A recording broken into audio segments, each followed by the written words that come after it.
কংগ্রেসের সমর্থক হলে আমার বুঝ দাও। আমি বুথ প্রার্থী, এক সমাজকর্মী হিসাবে সবর সাহায্য চাই। আর আমার জাতির এই দেশের উন্নতি করবে, আমার মনের মধ্যে যতগুলা ইচ্ছা, যতগুলো অভিলাষ আছে, এগুলোকে পুরা করার সুযোগ আমার একবার দেন। একবার সুযোগ দেন, আপনারা দ্বিধা বিভক্ত হইবে না।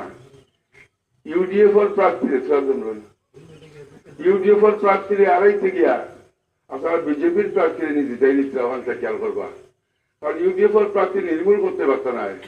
ইউডিএফ এর 4জন এমএলএ লোকে মানুষ থাকবা। আমি আর 5 নম্বর এমএলএ। আমি 5 নম্বর এমএলএ একটা সমষ্টিতে আমি দিন রাত মেহনত দেই, গতিকে আমি 5 নম্বর এমএলএ।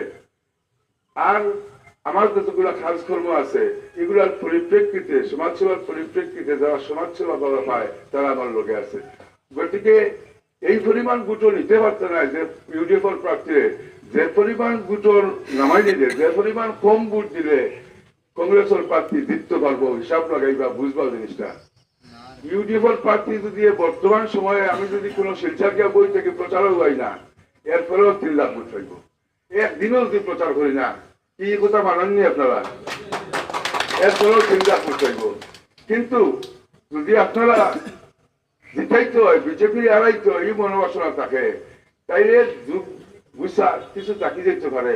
ওখানে হরাইয়া এক সমাজকর্মীর আর্থে মজবুত করেন, ভবিষ্যৎ প্রজন্মকে উৎসাহ দেন যে যারা সমাজ সেবা করে তারা লোকে সমাজের মানুষও থাকে। এটা ভবিষ্যৎ প্রজন্মের একটা উৎসাহ উপময়া হইয়া দাঁড়াইব। যাই হোক, আমি আর বক্তব্য তো দিবার অনেকটা আছে, অনেক কথা কইবার আছে, কিন্তু এই নির্বাচনী মুহূর্ত সারা কথা খোয়াত লাগে, সময় যথেষ্ট অপচয় হয়েছে। আপনারা বিবেক খুলিয়া যেবাইদি পাল্লা পারি, আমিও করিয়ার সবে কই যেবাই পাল্লা বাড়ি এবাইদি দিতা, আপনারাও করিয়ার যেবাইদি পাল্লা বাড়ি এবাইদি বলবি জানি আর একজন সমাজসেবীর আত্মীয় শক্তি করেন জানি। ওখানে করিয়ার বক্তব্য শেষ করলাম। আসসালামু আলাইকুম ওয়া রাহমাতুল্লাহি ওয়া বারাকাতুহু।